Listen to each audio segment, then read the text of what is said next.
Hello guys, today we will start the examples based on quartiles, deciles, percentiles and octiles.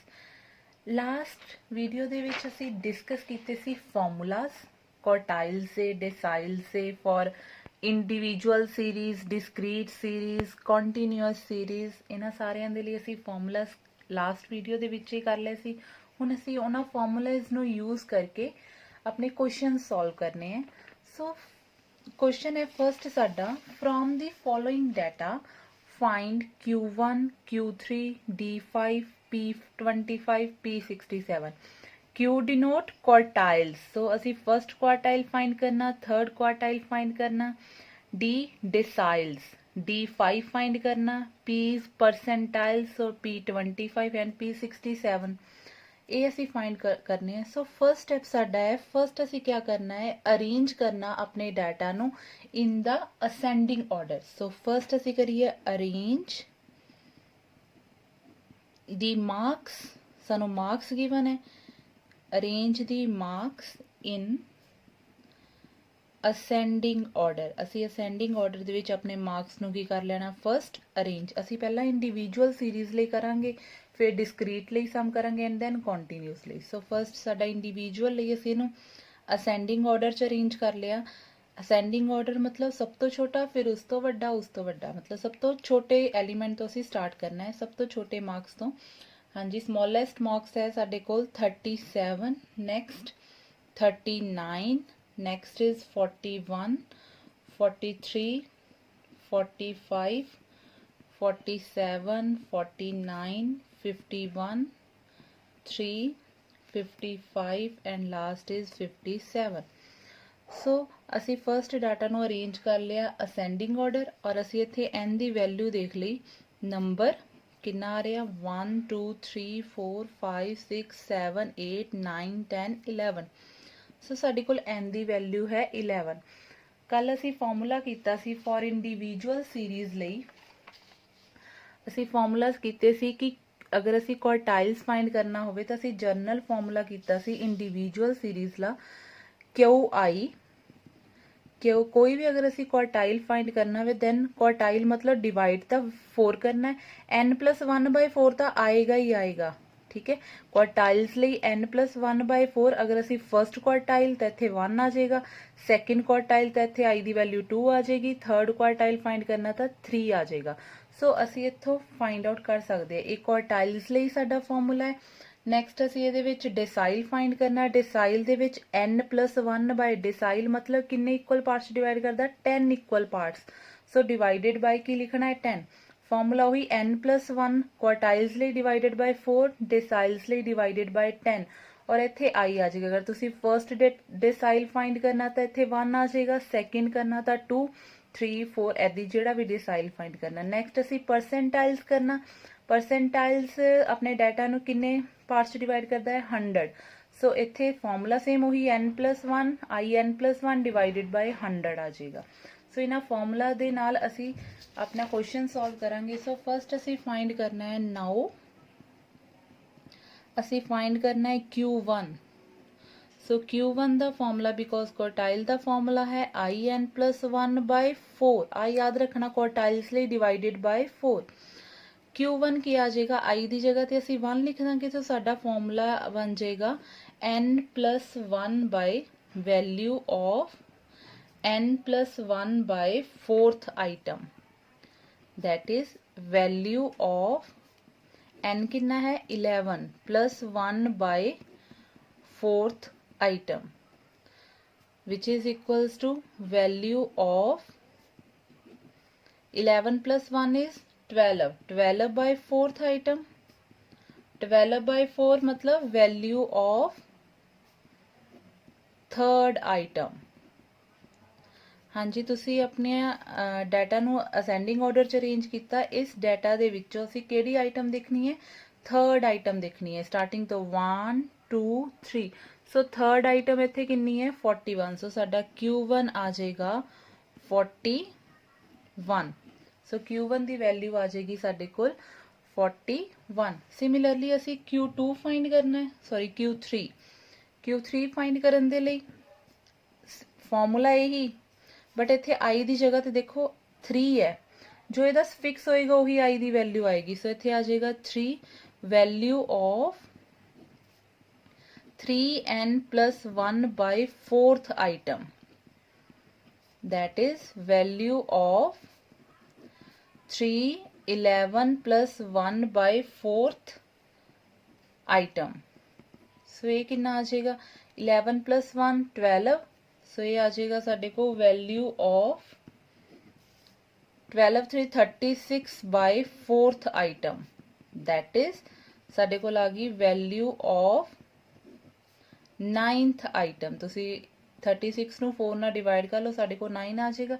ਇਹਦਾ मतलब Q3 आएगा साडे को 9th, साडे डाटा दी 9th वैल्यू 1 2 3 4 5 6 7 8 9। सो साडे को Q3 की आ जाएगा 9th, मतलब 53 आंसर आ जाएगा। सिमिलरली हुण असी फाइंड करना है D5। D5 डिसाइल्स का फॉर्मूला देखो, फॉर्मूला बिल्कुल सिंपल है। डिसाइल साडे किन्ने इक्वल पार्ट्स डिवाइड करता है 10 इक्वल पार्ट्स डिवाइड करता। सो इत्थे आ जाएगा n plus 1 by 10 और नाल मल्टीप्लाई किया आएगा, जो इत्थे फिक्स होएगा 5 है तो 5, 4 है तो 4, 1 है तो 1 है। सो इत्थे 5 है, सो ये साडे कोल आ जाएगा 5n plus 1 by 10th item, which is equals to value of n plus 1 by 2th item। n दी वैल्यू फिल कर दो, वैल्यू ऑफ n कितना आ जाएगा साडे कोल 11 plus 1 by 2th item। सो ये साडे कोल कितना आ जाएगा value of 12 by 2th item, that is value of 6th item। सो साडे कोल D5 की आ गया 6th आ जाएगी वैल्यू 1 2 3 4 5 6। सो 6 पोजीशन ते साडे कोल कौन है 47 है। सो साडे कोल D5 आ गया 47। सिमिलरली असी परसेंटाइल्स P25 फाइंड करना, वो की आ जाएगा वैल्यू ऑफ n plus 1। देखो मल्टीप्लाई किन्ने ना करना, जिन्ना इत्थे होएगा 25, और सानू पता परसेंटाइल्स ले किन्ने ना डिवाइड करना है 100 दे नाल। Item which is equals to value of, ये आ जाएगा साडे कोल 4, वैल्यू ऑफ n कितना है साडे कोल 11 plus 1 by 4th आइटम। हाँ जी, ये आ जाएगा value of 12 plus 1 by 4th item, sorry 12 by 4th item. So ये साडे कोल आ जाएगा वैल्यू ऑफ 4 3 दा 12 थर्ड आइटम। हाँ जी, थर्ड आइटम साडे कोल क्या है डाटा दे विच 1 2 3। सो ये है साडे कोल 41। सो इत्थे साडे कोल कितना आ जाएगा P25 इज 41 आ जाएगा। नेक्स्ट है साडे कोल लास्ट P67। सो ये साडे कोल आएगा value of 67 n plus 1 by 100th item, which is equals to value of 67 n है 11 plus 1 by 100th item। सो ये साडे कोल क्या आ जाएगा value of 67 into 12 by 100th item. So इनू सॉल्व करके साडे कोल आ जाएगा, जो तुसी इनू इस वैल्यू नू सॉल्व करदे हो दैन साडे कोल आंदा है which is equals to value of 67 नू 12 ना मल्टीप्लाई करके 100 ना डिवाइड कर लेना। सो ये साडे कोल बन जाएगा, इनू इन्ना मल्टीप्लाई करके 804 upon 100th item, which is equals to value of divide करके साडे कोल आ जाएगा 8.04th आइटम। ठीक, हुण ये आया 8.04th आइटम, ये आया P67। हुण ये किद्दां निकालीए 8.04th आइटम, इत्थे ध्यान देना है 8.04th लई देखो तुसीं इहनूं किद्दां लिखना है 8th आइटम, देखो 8 पूरा integral part 8th item plus 0.04 8 as it is 8th item ਆ ਜਾਏਗਾ ਪਲੱਸ 8 ਦੀ ਜਗ੍ਹਾ ਤੇ ਹੁਣ 0.04। ਹੁਣ ਦੇਖੋ ਇਹ 8.04 ਹੈ, 8.04 ਲਾਈਂਗ ਬਿਟਵੀਨ 8 ਐਂਡ 9, ਮਤਲਬ 8th item and 9th item ਦੇ ਵਿਚਕਾਰ ਲਾਈ ਕਰਦਾ ਹੈ 8.04। ਸੋ ਤੁਸੀਂ ਇੱਥੇ ਨਾਲ ਕਰ ਦੇਣਾ ਹੈ 9th item minus 8th item. ਸੋ ਇੱਥੇ ਯਾਦ ਰੱਖਣਾ ਹੈ 8 ਐਜ਼ ਇਟ ਇਜ਼ ਲਿਖ ਲੈਣਾ ਹੈ ਪਲੱਸ 0.04 इंटू 9th आइटम, क्योंकि ये लाई करता है 8th ਤੇ 9th तो 9th माइनस 8th आ जाना, आ 0.04 ने मल्टीप्लाई होना। 8th आइटम साडे कोल कितनी है, देखो डाटा दे विच 8th आइटम साडे कोल है 1 2 3 4 5 6 7 8, 8th है 51, 9th है 53। सो 8th है साडे कोल 51, 9th है 53। 8th आइटम वो लिख ली 51 plus 0.04 into 9th item minus 9th is 53 minus 51। इत्थे याद रखनी है चीज 51 प्लस 0.04 इंटू 2। सो ये सॉल्व करके साडे कोल कितना आ जाएगा 51.08। ये आएगा साडे कोल P67। एक होर एग्जाम्पल कर दे, उहदे नाल कंसैप्ट थोड़ा होर क्लीयर हो जाएगा। हाँ जी, calculate median two quartiles, third quantile, 8th decile. सानू डाटा गिवन है, असी मीडियन फाइंड करना है। Yes, first arrange the data in ascending order. असी अपने डाटा नू असेंडिंग ऑर्डर च फर्स्ट अरेंज करना। हाँ जी, साडे कोल आ जाएगा, अरेंज करो।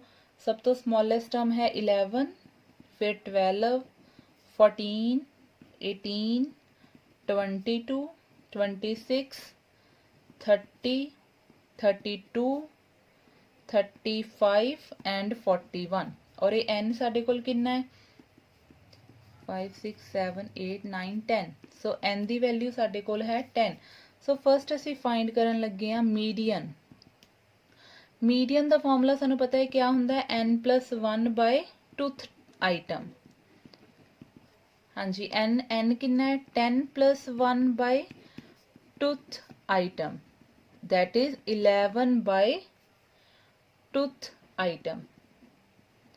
11 बाय टूथ आइटम मतलब 5.5th आइटम।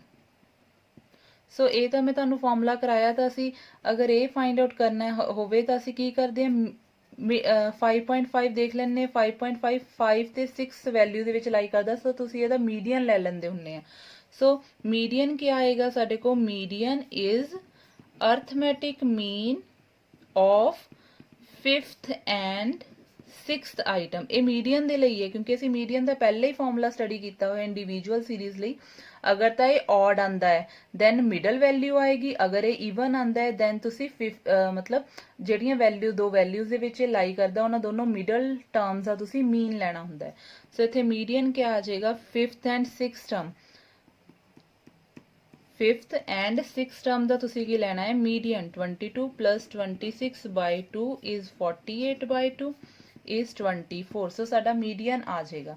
नैक्सट है 2 क्वार्टाइल्स। एक क्वार्टाइल्स Q1, मीडियन तो सानू Q2 ही दिंदा है सेकंड क्वार्टाइल्स। एक असी Q1 फाइंड करना, एक असी Q3। Q1 दे लई साडे कोल फॉर्मूला है value of n+1 by quartiles 4 आ जाएगा, नाल 1 आ तो इत्थे 1 नहीं रहेगा आइटम।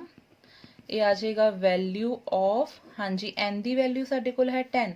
सो आएगा 10 + 11 bye 4, 10 + 1 bye 4 that is 11 by 4th item which is equals to value of divide करके साडे कोल आ जाएगा 2.75 आइटम। और ये बाकी सारे एक गल याद रखनी, इनू किद्दां लिखना सी, जिहड़ा इंटीग्रल पार्ट है second item as it is plus 0.75 into, हुण देखो साडे कोल 2.75 2 और 3 ਦੇ ਵਿਚਕਾਰ ਲਾਈ ਕਰਦਾ। ਸੋ ਇੱਥੇ ਮਲਟੀਪਲਾਈ ਕਰਾਂਗੇ third term minus second term, third item minus second item. Second item ਸਾਡੇ ਕੋਲ ਕਿੰਨੀ ਹੈ 12 plus 0.75 third item, third item साडे कोल है 14 माइनस सेकेंड आइटम है 12, सो साडे कोल आ जाएगा 12 प्लस 0.75 इंटू 2, सो ये साडे कोल क्या आ जाएगा सॉल्व करके 13.5, ये आ जाएगा साडे कोल Q1। सिमिलरली असी Q3 भी फाइंड कर लेना। Q3 फाइंड करना मतलब value of 3n plus 1 by 4th item, that is value of 310 plus 1 by 4th item, so साडे कोल आ जाएगा value of 1133 by 4th item, सो इनू सॉल्व करके साडे कोल आ जाएगा वैल्यू ऑफ 8.25th item, सो ये की आएगा साडे कोल 8.25 ਨੂੰ ਅਸੀਂ ਕਿੱਦਾਂ ਲਿਖਣਾ ਹੈ 8th ਆਈਟਮ प्लस ਇਹਦੀ ਜਗ੍ਹਾ ਤੇ 0.25, देखो 8 ਤਾਂ ਲਿਖ ਲਿਆ प्लस एक्सपेंड कर दिता 0.025 इंटू 8.25 लाइन बिटवीन 8 एंड 9, सो इत्थे आएगा 9th minus 8th item. 8th item साडे कोल कितनी है 1 2 3 4 5 6 7 8 32, 8th item is 32 plus 0.025, 9th item साडे कोल है 35 minus 32 which is equals to 32 plus 0.025, zero नहीं इत्थे 0.25 ही आना सी 0.25 इंटू 3, सो साडे कोल आ जाएगा 32.75, ये आ जाएगा। नेक्स्ट असी फाइंड करना है QU3, असी फाइंड करना है third quintile. Third quintile, quintile ਲਈ ਸਾਨੂੰ ਪਤਾ ਹੈ 5 ਇਕੁਅਲ ਪਾਰਟਸ ਚ ਡਿਵਾਈਡ ਕਰਦਾ ਹੈ, ਸੋ ਸਾਡੇ ਕੋਲ ਇਹ ਆ ਜਾਏਗਾ value of 3n plus 1 by 5th term, which is equals to value of 310 plus 1 by 5th item, so ਇਹ ਸਾਡੇ ਕੋਲ ਆ ਜਾਏਗਾ value of 6.6th item, so 6.6 ਨੂੰ ਅਸੀਂ ਕਿੱਦਾਂ ਲਿਖਾਂਗੇ 6th term plus 6th term plus 0.6 7th minus 6th item, so 6th term साडे कोल कितनी है 26 प्लस 0.6, 7th term साडे कोल है 7th term साडे कोल है 30 माइनस 26, सो टोटल आंसर साडे कोल आ जाएगा 28.4। सो इसे तरह ਅਸੀਂ अपना लास्ट भी फाइंड आउट कर सकते हैं, डेसाइल भी फाइंड आउट कर सकते हैं। डेसाइल ਦਾ ਸਾਡੇ ਕੋਲ ਫਾਰਮੂਲਾ D8, D8 ਲਈ ਸਾਡੇ ਕੋਲ ਫਾਰਮੂਲਾ क्या ਹੁੰਦਾ है हाँ जी डेसाइल D8, D8 ਸਾਡੇ ਕੋਲ ਫਾਰਮੂਲਾ क्या आ जाएगा value of 8n plus 1 by 10th item, so ये ਸਾਡੇ ਕੋਲ आ जाएगा value of 8n is 10 plus 1 by 10th item, which is equals to value of 8 into 11 88 by 10th item, which is equals to value of 8.8th item, so 8.8 ਨੂੰ ਅਸੀਂ क्या लिखांगे 8th item plus 0.8 into 8.8 lying between 9th and 8th, 9th item minus 8th item, so ये साडे कोल आ जाएगा 8th item is 1 2 3 4 5 6 7 8 32 plus 0.8 into 35 minus 32, so answer is 32 plus 2.4 आ जाएगा, सो साडा आंसर आ जाएगा 34.4, ये आ जाएगा साडे कोल D8। सो इस मैथड दे नाल असी क्या फाइंड आउट करते हैं quartiles, quantiles, deciles for individual series। next है for discrete series। ਹੁਣ ਸਾਨੂੰ ਡਾਟਾ discrete series ਦੇ ਵਿੱਚ x given है, frequency भी given है and size given है, x given है f। ਸੋ ਅਸੀਂ discrete ਲਈ ਸਭ ਤੋਂ ਫਸਟ ਅਸੀਂ ਜੋ ਵੀ ਅਸੀਂ ਫਾਈਂਡ ਕਰਨਾ ਹੋਵੇ ਕੋਈ ਵੀ ਪਾਰਟੀਸ਼ਨ ਵੈਲਿਊ ਅਗਰ ਅਸੀਂ ਫਾਈਂਡ ਆਊਟ ਕਰਨੀ ਹੋਵੇ ਤਾਂ ਫਸਟ ਅਸੀਂ cumulative frequency ਲਿਖਾਂਗੇ। cumulative frequency ਲਿਖ ਲਓ 1 आ जाएगी, मतलब पिछली वाली ऐड हो जानी। 2 plus 1 is 3, 4 plus 3 is 7, 7 plus 5 is 35, sorry 12, 7 plus 5 is 12 then 27, 30 plus kita 57, then 117, 212, 294, 369, then ਸਾਡੇ ਕੋਲ ਆ ਜਾਏਗਾ 413, 438, 453 and last ਸਾਡੇ ਕੋਲ ਆ ਜਾਏਗਾ 457। ਸੋ ਤੁਸੀਂ ਕੂਮੂਲੇਟਿਵ ਫ੍ਰੀਕੁਐਂਸੀ ਨਿਕਾਲ ਲਈ ਪਿਛਲੀ ਵਾਲੀ ਵੈਲਿਊਜ਼ ਨੂੰ ਐਡ ਕਰਕੇ। ਦੇਖੋ ਇਹ ਸਾਡਾ ਸੇਮ ਆਣਾ ਚਾਹੀਦਾ, ਆ ਗਿਆ। ਹੁਣ ਦੇਖੋ ਅਸੀਂ ਜੋ ਫਾਈਂਡ ਆਊਟ ਕਰਨਾ ਉਹਦੇ ਫਾਰਮੂਲਾਜ਼ ਲਗਾਈ ਜਾਵਾਂਗੇ। ਸੋ ਅਸੀਂ ਫਾਰਮੂਲਾਜ਼ ਤਾਂ ਲਾਸਟ ਸਟੱਡੀ ਕੀਤੇ ਹੀ ਹੋਏ ਆ। ਦੇਖੋ ਡਿਸਕਰੀਟ ਦੇ ਲਈ ਸਮਾਲ n ਦੀ ਜਗ੍ਹਾ ਤੇ ਅਸੀਂ ਕਿਆ ਦੇਖਦੇ ਹਾਂ, ਕੈਪੀਟਲ N ਦੇਖਦੇ ਹਾਂ। ਹਰ ਫਾਰਮੂਲੇ ਦੇ ਵਿੱਚ ਸਾਡੇ ਕੋਲ ਇੱਥੇ ਕਿਆ ਆ ਜਾਂਦਾ, ਕੈਪੀਟਲ N, ਬਾਕੀ ਫਾਰਮੂਲਾ ਸੇਮ ਉਹੀ ਰਹਿੰਦਾ ਹੈ। ਦੇਖੋ ਸੋ ਅਸੀਂ ਫਾਈਂਡ ਆਊਟ ਕਰਾਂਗੇ। ਫਸਟ ਅਸੀਂ ਫਾਈਂਡ ਕਰਨਾ ਹੈ Q1 ਲਈ ਅਸੀਂ ਕੀ ਦੇਖਣਾ ਹੈ, value of capital N plus 1 by 4th item, that is value of 457 plus 1 by 4th item, because capital N is 457। so ਇਹ ਸਾਡੇ ਕੋਲ ਕੀ ਆ ਜਾਏਗਾ, value of 458 by 4th item, which is equals to value of item। ਹੁਣ ਸਾਡੇ ਕੋਲ ਅਸੀਂ ਇਹਨੂੰ ਕਿੱਦਾਂ ਲਿਖਣਾ, ਕਿੱਦਾਂ ਹੁੰਦਾ, ਸਾਡੇ ਕੋਲ ਇਹ ਵਾਲੀ ਆ ਗਈ 114.5। ਹੁਣ 114.5 ਨੂੰ ਤੁਸੀਂ ਲਾਈ ਕਰਵਾਉਣਾ ਹੁੰਦਾ ਕੂਮੂਲੇਟਿਵ ਫ੍ਰੀਕੁਐਂਸੀ 'ਚ। ਹਾਂਜੀ 114.5 ਇੱਥੇ ਲਾਈ ਕਰ ਰਿਹਾ 57 ਐਂਡ 117 ਦੇ ਵਿੱਚ। ਦੇਖੋ ਜਿੱਦਾਂ ਅਸੀਂ ਮੀਡੀਅਨ ਫਾਈਂਡ ਆਊਟ ਕਰਦੇ, ਸਿਮਿਲਰਲੀ ਇਹ ਸਾਰੀਆਂ ਪਾਰਟੀਸ਼ਨਸ ਵੈਲਿਊ ਫਾਈਂਡ ਕਰਾਂਗੇ। ਉਹਦੇ ਲਈ ਅਸੀਂ n/2 ਨਿਕਾਲਦੇ ਸੀ, ਇਹਦੇ ਵਿੱਚ ਅਸੀਂ n plus 1/4 ਨਿਕਾਲਦੇ ਹਾਂ। ਠੀਕ, ਇਹਦੀ ਅਸੀਂ ਪਰਸੈਂਟਾਈਲਸ ਲਈ ਡਿਵਾਈਡਡ ਬਾਈ 100 ਨਿਕਾਲਾਂਗੇ, Q3 ਲਈ 3n plus 1/4। ਮਤਲਬ ਬਸ ਅਸੀਂ ਇਹ ਵਾਲੀ ਵੈਲਿਊ ਹੀ ਚੇਂਜ ਕਰਨੀ ਹੈ, ਮੈਥਡ ਸੇਮ ਰਹੇਗਾ ਕਿ ਲਾਈ ਤੁਸੀਂ ਕੂਮੂਲੇਟਿਵ ਫ੍ਰੀਕੁਐਂਸੀ 'ਚ ਹੀ ਕਰਾਉਣਾ ਹੈ। ਹਾਂਜੀ ਇਹ ਵਾਲਾ 114.5 ਸਾਡੇ ਕੋਲ ਇੱਥੇ ਲਾਈ ਕਰਦਾ, ਅਗਰ ਇਹ ਵਾਲਾ ਇੱਥੇ ਲਾਈ ਕਰਦਾ ਤਾਂ ਤੁਸੀਂ ਇੱਕ ਜ਼ਿਆਦਾ ਵਾਲੀ ਲੈਣੀ ਹੁੰਦੀ ਹੈ ਕੂਮੂਲੇਟਿਵ ਫ੍ਰੀਕੁਐਂਸੀ। ਤਾਂ ਉਹਦੇ ਕੋਰਸਪੋਂਡਿੰਗ ਜਿਹੜੀ ਵੈਲਿਊ ਆਏਗੀ XC, ਉਹ ਸਾਡਾ ਕੀ ਬਣੇਗਾ, ਕੁਆਰਟਾਈਲਸ ਆ ਜਾਏਗਾ। ਸੋ ਸਾਡਾ ਦਾ CF next higher to 114.5 is 117। ਸੋ ਸਾਡੇ ਕੋਲ Q1 ਕਿੰਨਾ ਆ ਜਾਏਗਾ, ਇਹਦੇ ਕੋਰਸਪੋਂਡਿੰਗ XC ਵੈਲਿਊ ਹੈ 7.5। ਸੋ ਸਾਡਾ Q1 ਆ ਜਾਏਗਾ 7.5। ਸਿਮਿਲਰਲੀ ਅਗਰ ਅਸੀਂ Q3 ਦੇਖਣਾ ਹੈ ਤਾਂ Q3 ਲਈ ਵੈਲਿਊ ਆਫ 3 ਕਰਕੇ 3 capital N plus 1 by 5th item ਦੀ ਦੇਖਾਂਗੇ, which is equals to value of 3 plus 1 by 4th item। ਸੋ ਇਹ ਸਾਡੇ ਕੋਲ ਸੋਲਵ ਕਰਕੇ ਆ ਜਾਏਗਾ ਵੈਲਿਊ ਆਫ 343.5th item। ਹੁਣ ਤੁਸੀਂ ਇਹਨੂੰ ਲਾਈ ਕਰਾਣਾ 343।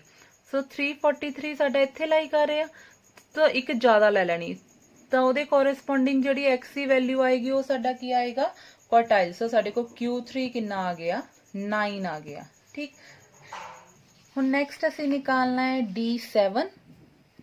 D7 ਲਈ ਫਾਰਮੂਲਾ ਵੈਲਿਊ ਆਫ 7 ਕਰਕੇ ਆ ਜਾਏਗਾ 7 ਕੈਪੀਟਲ N plus 1 by ਡਿਸਾਈਲਸ ਹੈ D, ਤਾਂ ਡਿਵਾਈਡਡ ਬਾਈ ਆਏਗਾ 10th item, which is equals to value of 7 capital N is 457 plus 1 by 10। so ये आ जाएगा value of 7 into 458 upon 10th item, which is equals to value of 3206 by 10th item। so साडे कोल आ जाएगा value of 320.6th item। हाँ जी ये वाली आइटम हम तुसी अपनी कॉम्युलेटिव फ्रीक्वेंसी चलाई करनी है 320.6।